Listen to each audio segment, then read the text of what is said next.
Portal মিডিয়াৰ যোগেদি আজি মই গোটেই অসমবাসীক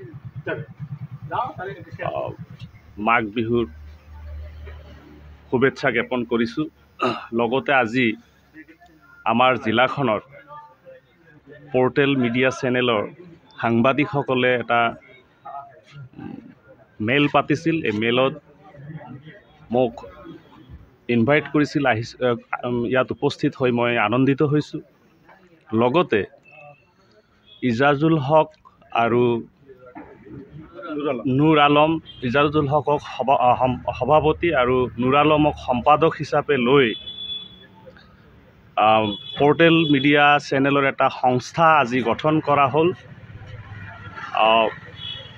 ভাল লক্ষণ, শুভ লক্ষণ জিলাখনৰ বাবে। সাংবাদিকসকলে তেওঁলোকে এটা ভাল পদক্ষেপ লৈছে। পোৰ্টেল চেনেলৰ সাংবাদিকসকলৰ সংস্থা আমাৰ জিলাখনত নাছিল, আৰু আমি জনামতে আমাৰ ৰাজ্যতো এই সংগঠন নাই। তো আমাৰ প্ৰথমতে এই জিলাখনত এই সংস্থা গঠন কৰাৰ ক্ষেত্ৰত যি ভূমিকা সাংবাদিকসকলে লৈছে, ইয়াক শলাগ ল'বলগীয়া।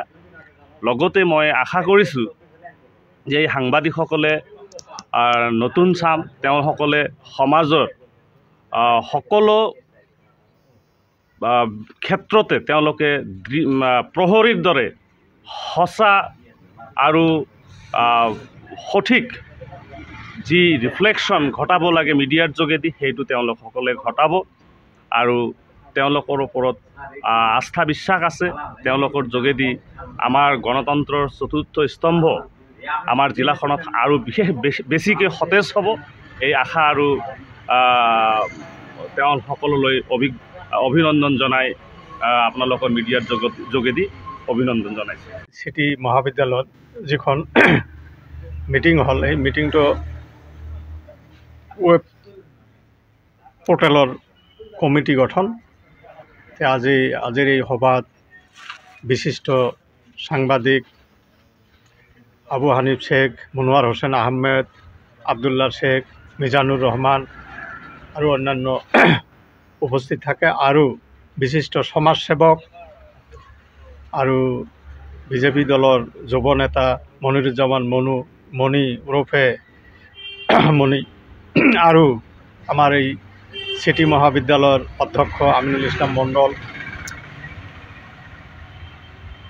থকা অৱস্থাত কমিটিখন হয়। আৰু কমিটিখন গঠনৰ বেলিকা এই গণতন্ত্ৰৰ চতুৰ্থ স্তম্ভ, ইয়াৰ ওপৰত বিশদভাৱে এই বিশিষ্ট ব্যক্তিসকলে বক্তব্য ৰাখে।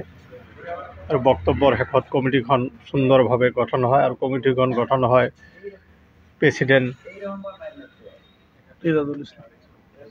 ৰিজাজুল ইছলাম আৰু সম্পাদক নুৰ আলম, তেখেতক লৈ প্ৰায় 21-22 জনীয়া এটা কমিটি গঠন হয়।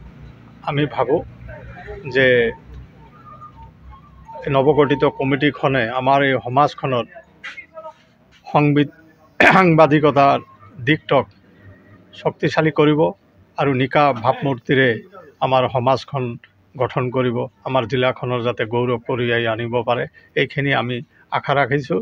আৰু আজিৰ এই দিনটোত তেখেতসকললৈ নতুন বছৰৰ শুভেচ্ছাৰ লগতে ভোগালী বিহুৰ শুভেচ্ছা জনাইছোঁ। সভাখন পাতিছিলোঁ, আজি ভাল লাগিছে। 21-22 জনীয়া হয় কমিটিত যোগদান দিছে, আৰু বিভিন্ন ঠাইৰ পৰা আহিছে। যেনেকৈ আছে চালমাৰা, কালাপানী আৰু আমাৰ হাটচিংমাৰী মাইনটেছৰ পৰা আহিছে।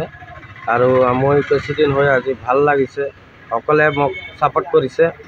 সেইকাৰণে মই অনাগত দিনত যাতে ভালকৈ এইখন কমিটিখন ভালকৈ চলাব পাৰোঁ, সেইখিনি মই কৈছোঁ। আৰু সম্পাদক হিচাপে ভালো লাগিছে, আৰু আগামী দিনত আমি যাতে ভালদৰে কাম কৰিব পাৰোঁ, এইটোৱেই আশা ৰাখা। আপুনিও ভুগিছে নেকি গেছৰ সমস্যাত? গেছ আৰু লিভাৰ ৰিলেটেড সকলো সমস্যাৰ একমাত্ৰ সমাধান গেষ্ট্ৰচিটি। বডজম, এচিডিটি, ফেটি লিভাৰ, পাইলছকে আদি কৰি ভিন্ন গেছৰ সমস্যাৰ সমাধানৰ বাবে কেৱল আপোনাৰ কাষত গেষ্ট্ৰচিটি।